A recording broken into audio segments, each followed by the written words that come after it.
After a year when so many things in life were put on hold, this May it's time to get back to the Brickyard.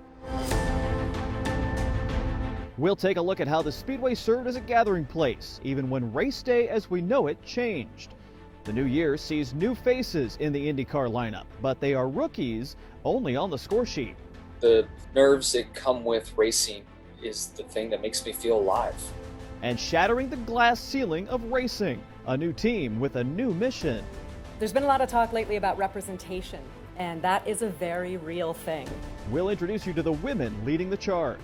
A new chapter of Indy history is about to be written. The tradition continues tonight on WRTV Trackside. Here we are again at 16th Street and Georgetown Road to begin writing another chapter of racing history at the Indianapolis Motor Speedway. I'm Brad Brown. Thanks so much for joining us.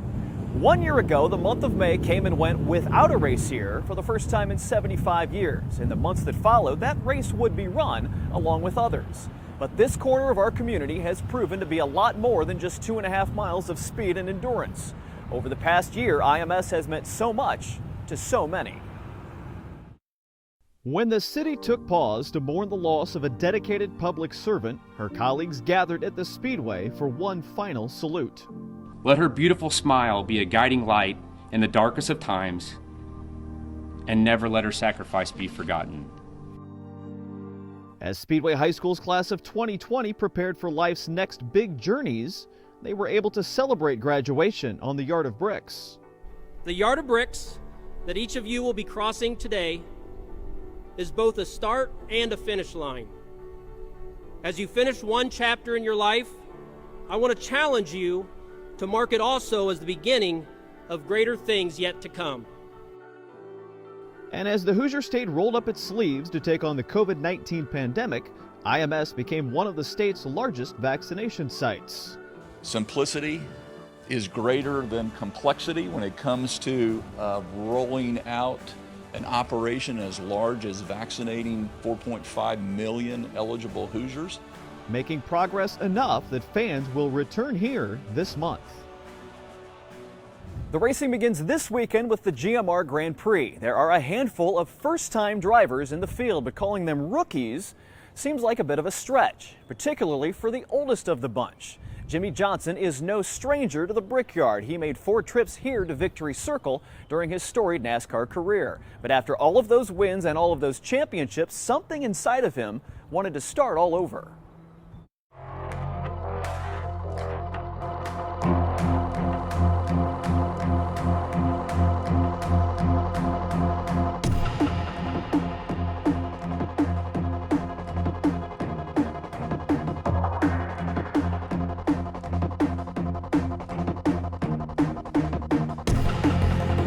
After 20 years of NASCAR success, Jimmie Johnson could have walked away from it all and been considered one of the best drivers in history. But there was still something more that he wanted. But at the end of the day, this is for me. This is what I want to do. I want to be an IndyCar driver. I want to be out there with these guys duking it out. So for once in my career, this is, I'm putting more of a selfish hat on. This is about my experience and me really testing myself. It all started as a pretty casual conversation as Johnson's NASCAR career was winding down and he started taking a look at what might be next. I think I was sitting outside of a Starbucks and he's like, hey, what do you think about IndyCar test? I was like, yeah, you should do it. It'd be kind of fun. You should do it with our team. It'd be great. You can work with Dario. And then that quickly led into, oh, yeah, that sounds like a lot of fun. Maybe I should do a whole, a season of it. And I'm like, okay. I thought it was a prank. It's like, so he calls my phone and I answer. I said, what's up, champ? And I call him 7 times. I said, oh, what's up, 7 time? It's like, hey, I have an idea. I said, okay. It's like, I'm going to go race Indy cars. And would you like to race the ovals for me because I don't want to race the ovals? I said, all right, what's the prank here? Where's the camera? I thought it was a prank, but no, he was serious. And then I talked to Chip. Chip said the same thing, and we made it happen. And so now Johnson is a 45-year-old IndyCar rookie, sharing his familiar number 48 with Kanaan, a combined 50-plus years of racing experience between them. Behind the scenes on social media, that pair is having as much fun as a couple of kids ever could. Looks like an Indy car, but That thing. 548 car, the American is leading with Tony Kanaan, the legend. He's going to win for the second time. He's going to drink the milk across the finish line. He's going to kiss the bricks. He wins! Seriously? Yeah! What in the world are you doing? Do you like my car? On the track for Jimmie, a whole new set of sensations every time out. The nerves that come with racing is the thing that makes me feel alive. You know, that accountability that I check in with every day makes me train, makes me study, makes, me try harder in the sim, puts me in the race car. All those moments that really comes from that anxiety or nerve that it takes to be a race car driver. He's a damn hard worker. I'll tell you what, he set a new, he set the bar at a new level for the amount of work a driver puts in. He has all the talent that you need, and certainly has the racecraft and the experience of knowing what to do, when to do it. I mean, it's no wonder I had no idea what I was up against when racing against him in NASCAR, and now I got a little feel for it, yeah. Johnson's first 2 IndyCar races proved to be a steep learning curve, a spin at Barber Motorsports Park, and a struggle to find good rhythm at St. Petersburg. But he made it all the way to the end in both. With the road course at IMS up next, there's more learning ahead. I'm as ready as I can be. I'm not as ready as I want to be, but I'll show up and give it my all this weekend, and certainly going to enjoy this experience. You got to give him huge credit. This is a huge thing to take on. You basically got to unlearn 25 years of what he's been doing and then start again as a rookie. I'm trying to set realistic expectations for the fans watching. I know many of my hardcore fans expect me to hop in and be right at the front of the pack, but and I'd love for that to be the case, but I've got a long road to get there. Johnson is racing only the road and street courses this season. But what about the Indy 500?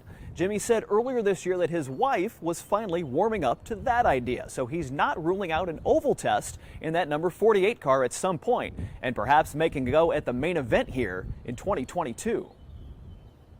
Still to come, a fiery crash nearly ended one driver's life. That I came back from hell. But it opened a door to a new career in the IndyCar series. How brush with death led Romain Grosjean to a second life in racing.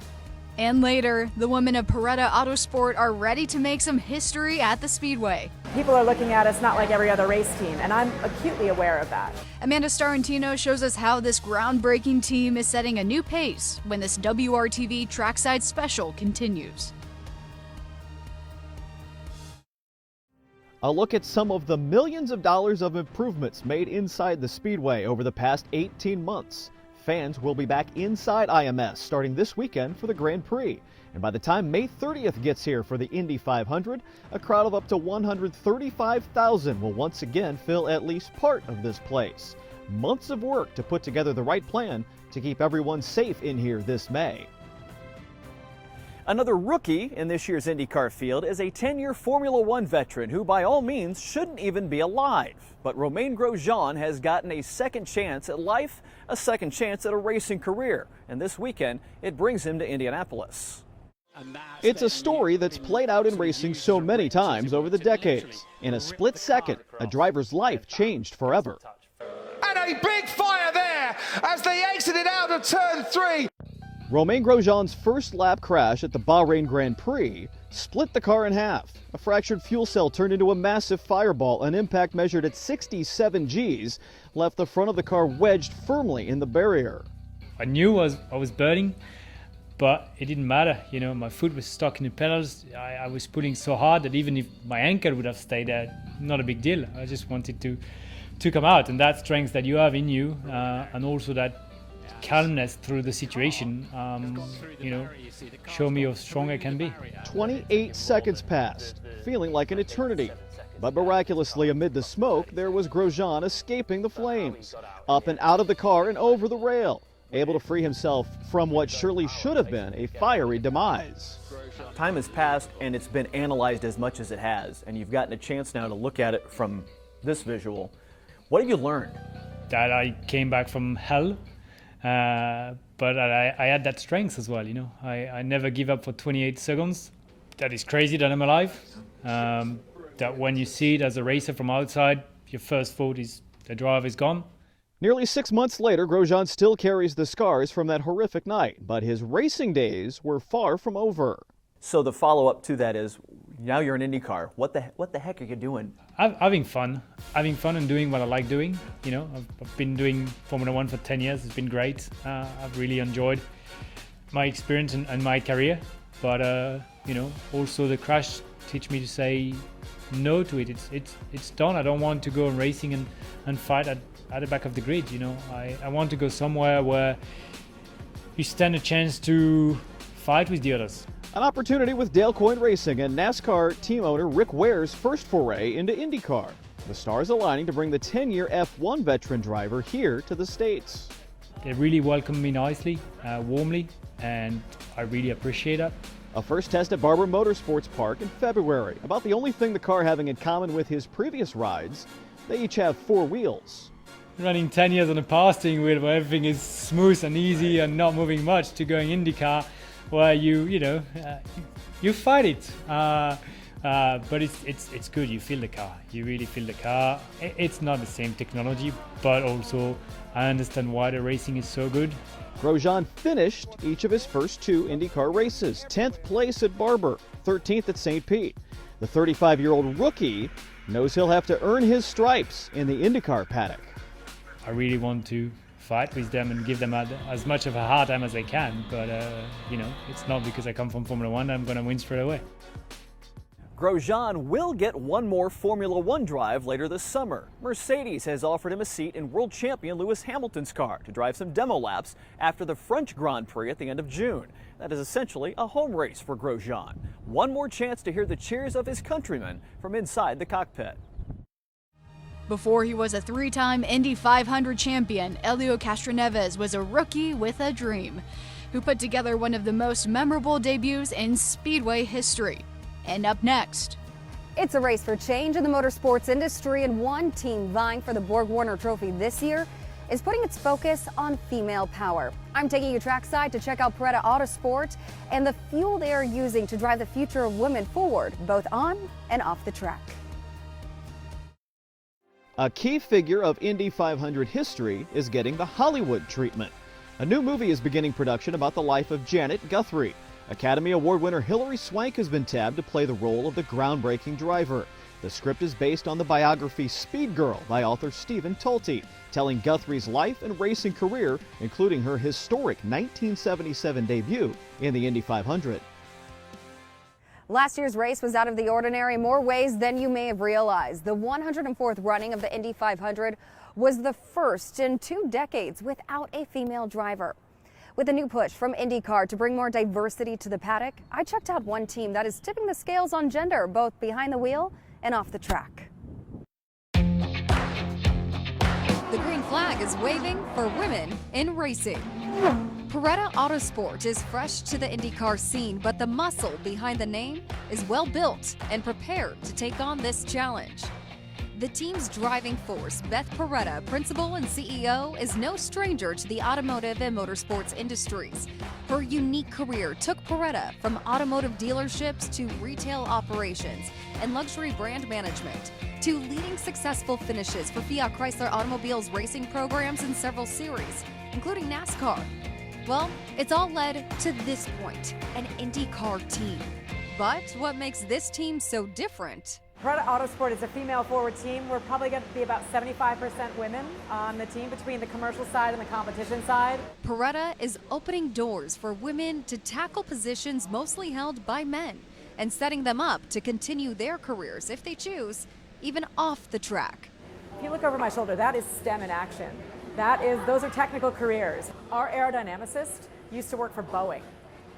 And you could be an aerodynamicist here and then go work for Boeing. I mean, those are real, that's a real thing. It's a concept that many women before Beth have strived to achieve in racing, something she keeps in mind while powering this idea to the forefront. This has extra scrutiny. We have a lot of people watching us, and people are looking at us not like every other race team, and I'm acutely aware of that.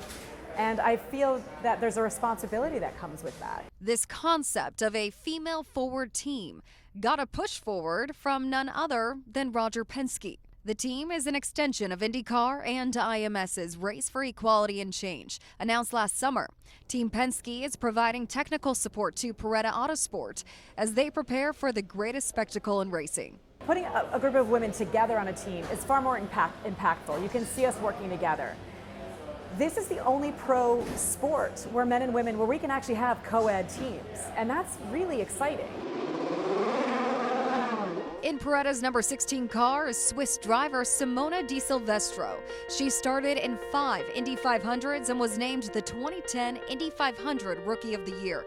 She says this ride is more than a seat on the track. I think it's down to us to show that anything is possible, and that's what I've always fought for throughout my career. So I'm kind of glad that it's happening in my lifetime and that I'm part of it. I think women belong everywhere. You know, at the end of the day, I think it doesn't matter if you're male or female, but I think it's, you know, if you can get the job done, you should get this opportunity. In its 105 years of running, only 9 women, Simona being one of them, have made it to the field of drivers on race day.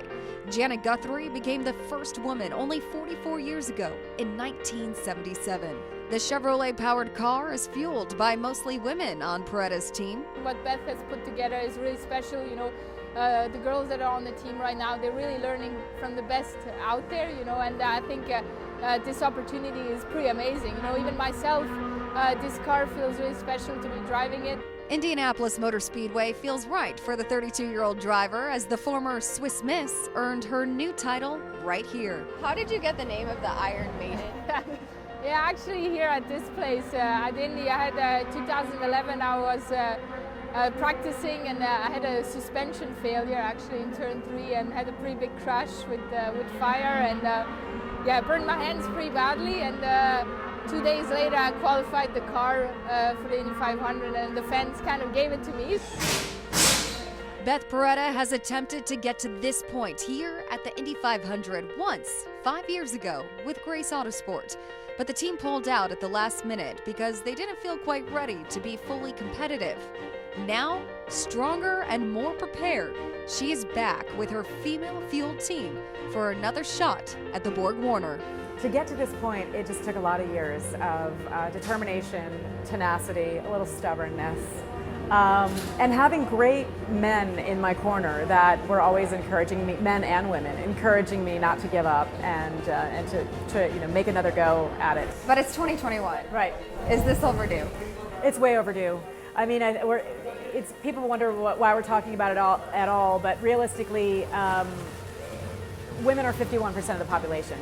We're not a minority. Women belong in racing because it is challenging and rewarding and fun and grueling, and I mean, there are 33 cars on race day, and how great is it to be able to say that you are one of them, you know, and maybe one day you get a championship ring. Reporting trackside at Indianapolis Motor Speedway, I'm Amanda Starantino for WRTV. Coming up, one of the great careers in Indy 500 history started with a memorable finish 20 years ago. Looking back and looking ahead with Elio. And the track action is set to begin. We'll show you what's on tap for the days ahead when this Trackside special returns. There are so many great traditions for the Indy 500 winner. Kissing the bricks, drinking the milk, and as of 20 years ago, a climb up the fence. We take you back to Elio's first in our Throwback Thursday. When he crossed the finish line for the very first time in 2001, he was really only known to many as the excitable young Brazilian racing Indy for the very first time. Elio Castroneves has won the Indianapolis 500. 500 miles, 3 hours, you never know what's going to happen. But I knew if I be the 50 laps to go, if I'm leading, and then I'm going to start. In the beginning, I was just making sure that I find the lines where I was fast, and I tell you, I found my way really well. Roger Penske took a chance on Elio Castroneves, and it added up to Team Penske's 11th Indy 500 win. This is a great day in racing for me. You know, Indianapolis is the biggest race there is. We came here to win. We won. We think we played it low key and saw what happened. And once Elio climbed the fence, he went from Indy winner to a one-name Brickyard legend. It was just the start of an epic Indy 500 career that is still going strong. This year, Elio's back at Indy again, driving for Meyer Shank Racing. I think this was the right opportunity. You know, we did discuss before with different teams. However, Mike was the guy that, you know what, let's make it happen. And I like that. I like the guy because that's what Roger always been, you know, very decisive, very ready to go and believe it. This year, Elio shares the track with drivers even younger than he was, 24, that first time here at Indy. And I can't wait to go out there, race with those guys, and hopefully, as I said it before, we can kick their butt and make sure that, hey, I still here and I still got it. The action on the track begins Friday on the IMS road course. Practice in the morning and afternoon for the GMR Grand Prix. The day will be capped with knockout qualifying and the run for the pole position. That race will go green on Saturday afternoon. The first day of practice for the Indy 500 scheduled for Tuesday, May 18th. Qualifying next weekend on Saturday and Sunday, and we're now less than 3 weeks until race day on May 30th. It's starting to feel like May again, and it's great to be back at the Brickyard. We can't wait to see who will be next to etch their name in history. For all of us at WRTV, I'm Brad Brown. Thanks for joining us. Have a good night.